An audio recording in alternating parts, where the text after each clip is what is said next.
Good evening 12। आज हम पढ़ने जा रहे हैं third law of Mendel, that is law of independent assortment. इससे पहले का जो दोनों लॉ था, law of dominance and law of segregation, इसमें हमने देखा था यहाँ मोनोहाइब्रिड रेशियो का फॉर्मेशन होता है, साथ में ये सिंगल जीन इनहेरिटेंस का प्रेजेंटेशन होता है। लेकिन third law that is law of independent assortment, इस लॉ में टू जीन इनहेरिटेंस का प्रेजेंटेशन होता है और डाई हाइब्रिड रेशियो में यहाँ रिजल्ट्स आता है आफ्टर ऑब्जर्वेशन। तो देखते हैं इस लॉ को। When two pairs of traits are combined in a hybrid, then segregation of one pair of character independent of each other, pair of character। यहाँ क्या होता है, लॉ ऑफ सेग्रीगेशन में टू डिफरेंट पेयर्स को choose करते हैं। जैसे आगे के लॉ में हमने देखा था शेप साइज, यहाँ हम पी का जो सीड है उस सीड का कलर और शेप को लेकर चलेंगे और दोनों के बीच में टू जीन्स के इनहेरिटेंस के प्रेजेंस को देखेंगे ताकि यहाँ डाई हाइब्रिड रेशियो के केस में रिजल्ट्स आ सके। It is based on the observation of dihybrid cross which follow presence of inheritance of two genes and this test can be done under Punnett square test। हमने बताया था पिछले दो law में वहाँ भी पुनेट स्क्वायर टेस्ट का use किया जाता है, लेकिन पुनेट स्क्वायर का टेस्ट फाइनली रिजल्ट्स ऑब्टेन करने के लिए थर्ड लॉ में फॉलो किया जाता है। यहाँ हम स्पेशल टाइप का कैरेक्टर को चूज करते हैं जो सीड के कलर को और सीड के शेप को बताता है। तो सीड का कलर हो गया येलो कलर, ये हमेशा पेयर में रहेगा। तो डबल कैपिटल वाई ये येलो कलर रिप्रेजेंट कर रहा है। इसके बाद सीड का जो शेप है ये शेप राउंड है, तो डबल कैपिटल आर ये राउंड रिप्रेजेंट कर रहा है। इसके अलावा डबल स्मॉल वाई, ये double small Y green colour के लिए है, ग्रीन कलर के लिए है। इसके बाद डबल स्मॉल आर, तो ये double small R wrinkle shaped of a pea के लिए है, व्रिंकल। तो यहाँ हम देख रहे हैं ये फैक्टर्स है जो पेयर में है। तो double capital Y yellow colour को रिप्रेजेंट करेगा, double capital R round shape of a pea को रिप्रेजेंट करेगा, डबल स्मॉल वाई ये green colour of a seed को रिप्रेजेंट करेगा, डबल स्मॉल आर ये wrinkle shape of a pea को represent करेगा। अब इसको हम क्रॉस ब्रीडिंग कराने के लिए हाइब्रिड करवाने जा रहे हैं। तो यहाँ पे डबल कैपिटल वाई और डबल कैपिटल आर है। इसके बाद इधर डबल स्मॉल वाई और डबल स्मॉल आर है। अब यहाँ हम गैमेट चूज करेंगे, इसको क्रॉसिंग कराने के बाद यहाँ गैमेट चूज करेंगे। तो यहाँ से एक टर्म आएगा, यहाँ से एक टर्म आएगा, तो डबल कैपिटल वाई और डबल कैपिटल आर, फिर यहाँ से एक टर्म आएगा और यहाँ से एक टर्म आएगा। तो स्मॉल वाई और स्मॉल आर ये दो अलग अलग कैरेक्टर्स को रिप्रेजेंट कर रहा है, ये गैमेट कहलाया, गैमेट। तो यहाँ जो गैमेट होगा ये कैपिटल वाई है, कैपिटल आर है, स्मॉल वाई है, स्मॉल आर है, ये सिंगल सिंगल गैमेट में आया। अब इस गैमेट को हम पेयर में रखे हुए हैं, तो ये पेयर कहलाएगा F1 generation, F1 generation, F1 generation.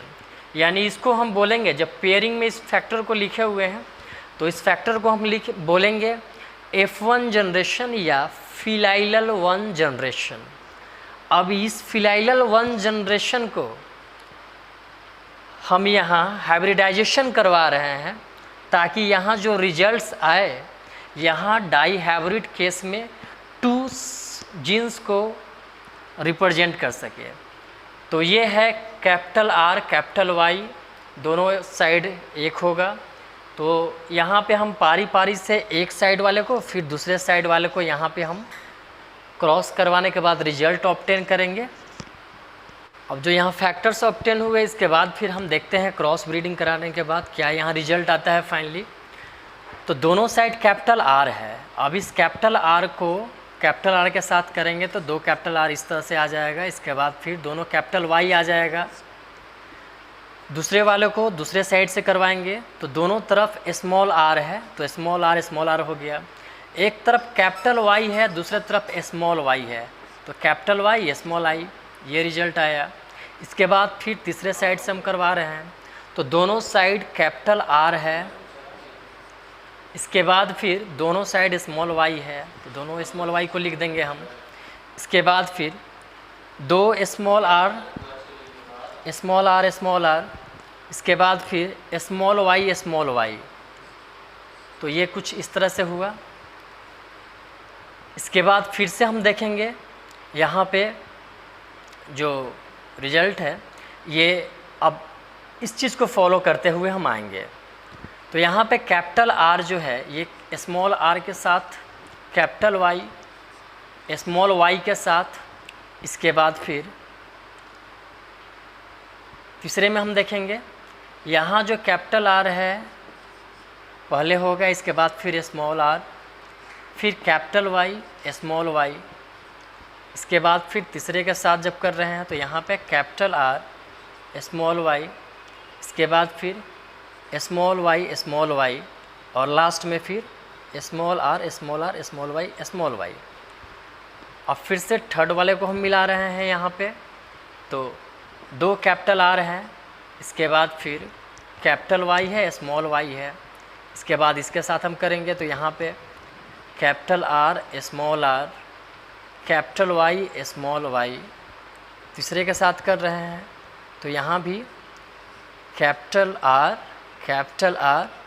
Small y और लास्ट में फिर इसको हम जब इसके साथ करवाएंगे तो यहाँ पे कैपिटल R स्मॉल r आएगा और 2 स्मॉल y आ जाएगा। लास्ट वाला स्मॉल r स्मॉल y है, तो इसको पारी पारी हम सबके साथ करवा रहे हैं। तो यहाँ पे जो कैपिटल R है पहले लिखाएगा, इसके बाद स्मॉल r आएगा, फिर कैपिटल Y पहले लिखाएगा, इसके बाद स्मॉल y आएगा। फिर इसके साथ हम करें तो यहाँ पे 2 स्मॉल r है, दोनों लिखाएगा साथ में। इसके बाद फिर कैपिटल Y पहले लिखाएगा, इसके बाद स्मॉल y लिखाएगा। फिर 2 कैपिटल R और स्मॉल r को करेंगे तो कैपिटल R पहले स्मॉल r बाद में आएगा। इसके बाद दोनों स्मॉल y है तो दोनों स्मॉल y को एक साथ लिखेंगे। फिर 2 स्मॉल r है और 2 स्मॉल y है, तो इन दोनों स्मॉल r को दोनों स्मॉल y को एक साथ क्रॉसिंग करा के हम लिख दिए। अब यहाँ देख रहे हैं फाइनली रिजल्ट्स किस फॉर्म में आता है।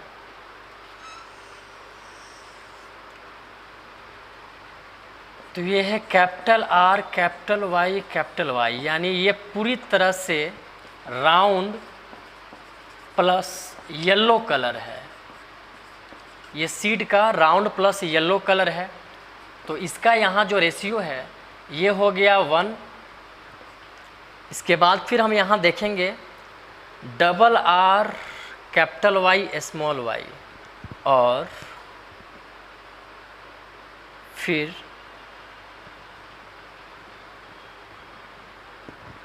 कैपिटल Y वाले को हम सर्च करेंगे यहाँ पे, तो ये कैपिटल Y हो गया और कैपिटल R है यहाँ पे। इसके बाद फिर हम यहाँ पे देखेंगे टोटल यहाँ पे जो राउंड कलर आएगा, ये राउंड और येलो हो गया 1। इसके बाद फिर 3 जो फॉर्म होगा यहाँ पे, ये राउंड प्लस व्रिंकल दोनों होगा, प्लस व्रिंकल होगा, तो ये 3 हो गया। तो 1:3 यहाँ पर शो कर रहा है, ये जीनोटाइपिक रेशियो हो गया, या यहाँ पे ये मोनो हाइब्रिड हो गया या जीनोटाइपिक रेशियो हो गया। ठीक है, इसके बाद जो यहाँ पे फाइनली रिजल्ट हम देखे हैं, तो यहाँ जो रिजल्ट आएगा ये रिजल्ट आता है 9:3:3:1 के फॉर्म में। तो ये डाइहाइब्रिड क्रॉस कराने के बाद जो फिनोटाइपिक रिजल्ट आएगा, तो ये रिजल्ट आता है 9:3:3:1 में। और जो जीनोटाइपिक रिजल्ट आया, तो ये रिजल्ट आया 3:1 के फॉर्म में, जहाँ 1 कम्प्लीटली राउंड प्लस येलो है और 3 राउंड प्लस व्रिंकल दोनों का कॉम्बो पैक है। तो 1:3 इज कॉल्ड हियर जीनोटाइप और monohybrid, while 9:3:3:1 is called dihybrid ratio, where 2 inheritance of gene completely seen here in the form of seed color and seed shape। तो यहाँ जो results होगा dihybrid cross में होगा, जहाँ 2 पेरेंट्स डिफर नज़र आएंगे और इनके अंदर कॉन्ट्रास्टिंग ट्रेट्स का प्रेजेंटेशन होगा जो सीड के कलर और सीड के शेप में दिख रहा है। तो यहाँ पे जो रिजल्ट आया, ये रिजल्ट आया राउंड प्लस येलो का टोटल 9, इसके बाद फिर राउंड प्लस ग्रीन का 3, और इधर शेप में हम बात करें तो यहाँ पे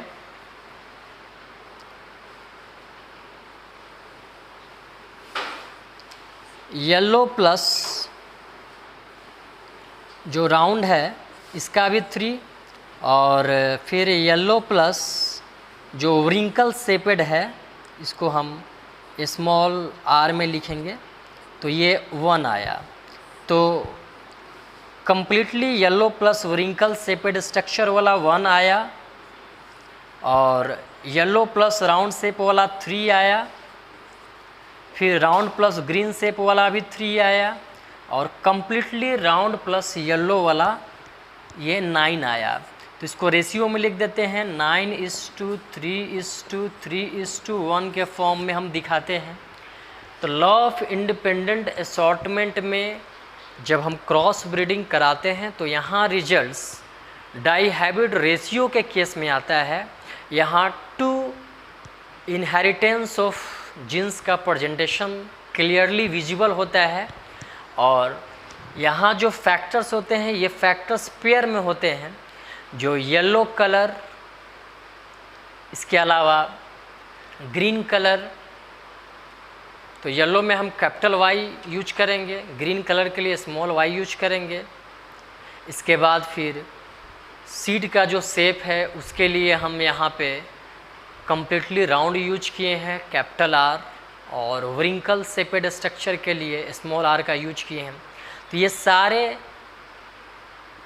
कैरेक्टर्स जो हैं राउंड और येलो, ग्रीन और व्रिंकल, तो इसी को बोलते हैं हम इनहेरिटेंस ऑफ डबल जीन्स, यानी इनहेरिटेंस ऑफ 2 जीन्स का प्रेजेंटेशन है यहाँ पे।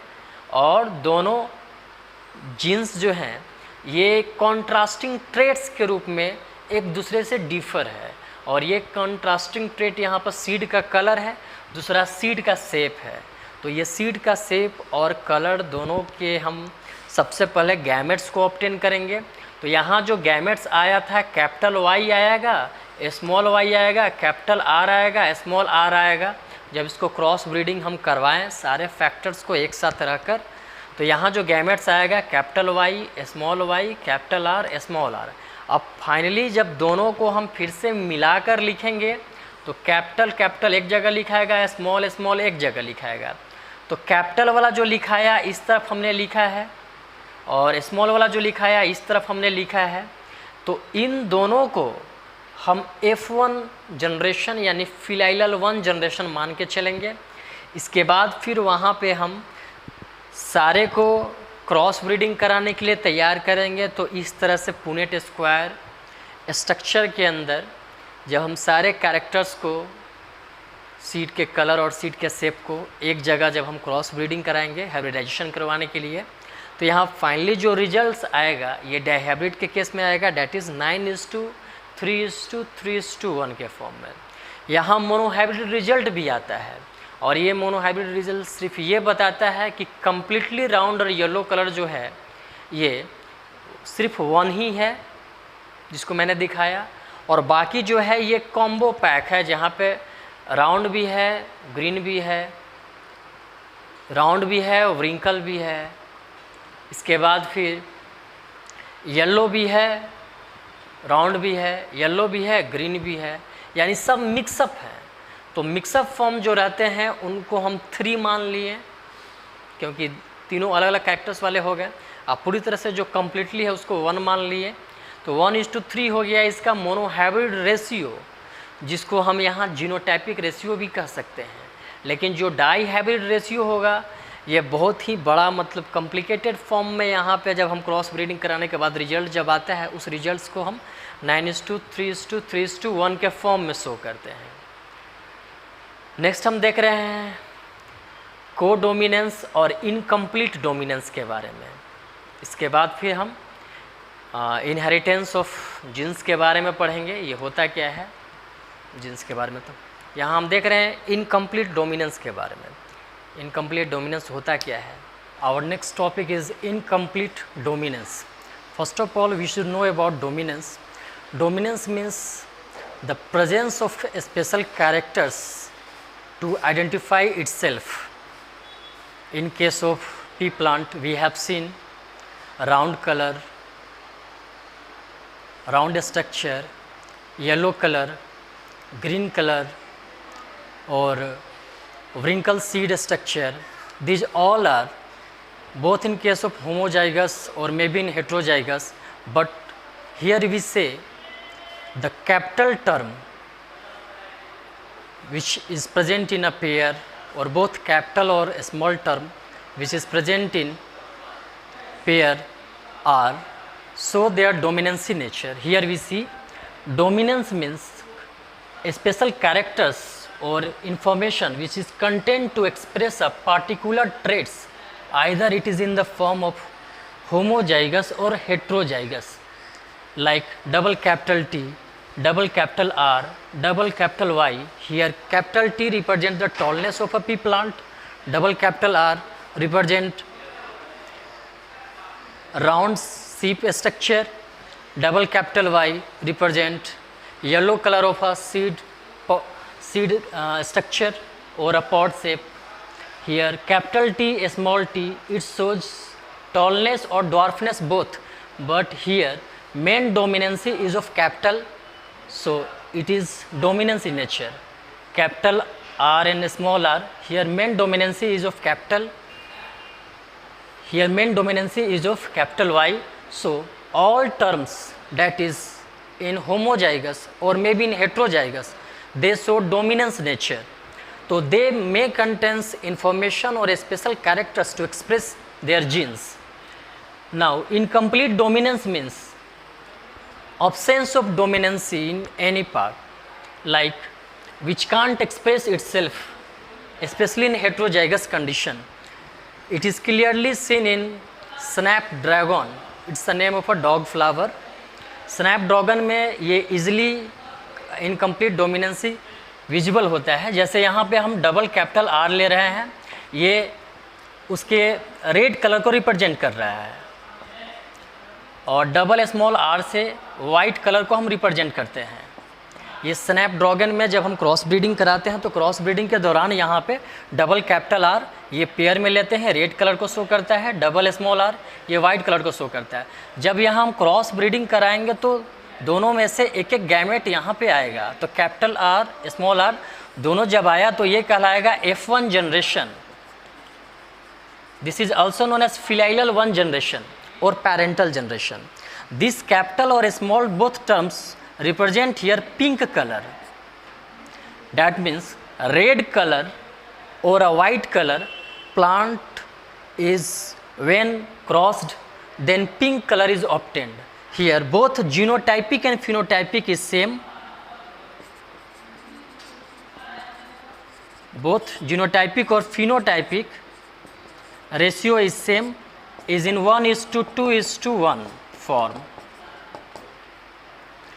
When we choose snapdragon, This is also known as dog flower. This may be red or white in color, and after crossing, its results come in F1 generation or parental generation 1, which is in pink color. When finally we mix its genotypic or phenotypic ratio, then results comes here into 1:2:1 form. So here incomplete dominancy is clearly visible,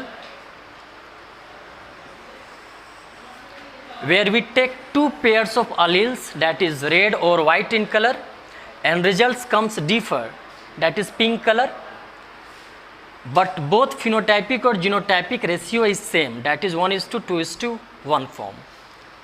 Here another term is gene, that is related to maintain the expressive nature of a dominance character, that is gene. Gene always occurs in a pair which having presence of alleles. Alleles always stay in a pair और gene always presence in a pair. तो gene और अलील दोनों एक ही है। Jeans का presentation chromosome के ऊपर होता है, क्रोमोजोम का प्रेजेंटेशन न्यूक्लियस के अंदर होता है, और जीन्स के प्रेजेंस के वजह से ही किसी भी कैरेक्टर्स का ट्रांसमिशन वन पेरेंट से उसके ऑफस्प्रिंग में होता है। तो अलील रिस्पॉन्सिबल होता है जीन्स के कैरेक्टर्स को डेवलप करवाने में, either it may be dominancy और recessive in nature due to presence of alleles. तो allele contains some enzymes which is responsible for production of non-functional enzymes or less efficient of enzymes. Due to production of non-functional or less efficient of enzymes, alleles always show their nature of dominancy or nature of recessiveness. So here in the dog plant, we clearly seen incomplete of dominance is visible in the form of different results. Two alleles are always different due to presence of heterozygous character. Here we take capital T small t, this show tallness of a plant. So capital T is tall, small t is totally dwarf. Then capital T small t, it is in term of heterozygous form. So this is due to presence of allele. Differ allele is present in this term, so it makes capital and it makes dwarfness. So these terms are is in heterozygous form, and here clearly visible of incomplete dominance, which is seen in snapdragon plant, also known as dog flower. Next is complete dominance. को dominance वाला character तब show होगा जब किसी भी jeans में dominancy nature वहाँ पर क्रिएट होगा। जैसे ह्यूमन बींग्स में डिप्लोइड सेल का प्रेजेंटेशन होता है, इसलिए यहाँ पे मल्टीपल जीन्स का प्रेजेंटेशन होता है, और को डोमिनेंस नेचर कम्प्लीटली सीन होता है ह्यूमन रेड ब्लड सेल में, जहाँ blood group A B O में क्लियरली ये नज़र आता है। तो अलील का presentation different types of characters को शो करता है, जिसके वजह से को डोमिनेंसी नेचर कोई भी ऑर्गेनिजम्स दिखा पाता है। तो यहाँ पे हम डिफाइन करेंगे को डोमिनेंस को, व्हेन प्रेजेंस ऑफ, क्या यार, when presence of dominance character in any organism, then they show को dominance nature, and co-dominancy is clearly seen in red blood cells of a human being, where same allele so same nature, that is seen in this chart to represent ABO blood group, which are controlled by gene that is represented by capital I or allele. Here we take two parents, allele from two parents, that is first parent, either it is male or this is second parent, she may be female. Here allele 1, that is A blood for A blood group, and same from male, that is for A blood group. Here genotypic offspring may comes in the result of allele A and allele A, that shows the blood group for A. This is allele A from male, allele B from female. Here genotypic offspring is maybe for allele A or allele B. This represents AB blood group. If allele A is shown by male, then no any allele is seen by female. Then here genotypic is allele A or small I. This is represent to incomplete dominance. Here dominance nature is shown by male blood group. So here A blood group is main representing as a dominance character. Allele B from male, allele B once again from female. Then here genotypic is allele B, allele B. It shows blood group B. When we take allele B from male and allele A from female, then here genotypic may be allele B and allele A. This shows AB blood group, which is differ from both A and B. When we take allele B from male and no allele from female, this is so incomplete dominance. Then genotypic is allele B or absence of allele. This shows blood group B, because here dominancy is of IB. This is allele B. When there is no allele present from male or female, this is shown by small I. Then genotypic is small I, small I. This shows for blood group O. तो allele का presentation ये बताता है कि किस type का blood group parents से उसके ऑफस्प्रिंग में इनहेरिएट करके जाएगा, which shows the special characters related to heredity और genetics. Here AB blood group is best example which shows multiple genes, and due to diploid natures of human, dominant gene also shows dominancy, which is not an autonomous process because it makes their continuity by the presence of different types of alleles or a future of gene to express itself only. Dominant gene only shows its future to express the particular gene. Dominancy depends on the presence of phenotypic characters only, where phenotypic nature is responsible for identifying characters of the organism. Here phenotypic character of a particular genes shows the special characters what they have, which comes to their offspring. तो phenotypic characters के presence के वजह से ही किसी भी alleles या jeans में dominancy nature show हो पाता है, और डोमिनेंट कैरेक्टर्स के वजह से ही के प्रेजेंस की वजह से ही हम को डोमिनेंस इसको बोलते हैं. तो को dominance clearly red blood cells में नज़र आता है. ह्यूमन बींग्स में जब हम इसको क्रॉस ब्रीडिंग कराते हैं तो different types of blood group में, खासकर ए, बी और ABO में ऐसा हम देखते हैं कि यहाँ पे presence of alleles clearly shows the characters of a codominance, where A, B, ABO and O blood group clearly seen by the offspring, which comes by inheriting process from parents. तो आज का टॉपिक यहीं तक. अगले video में अगले topic के साथ मिलेंगे. Thank you.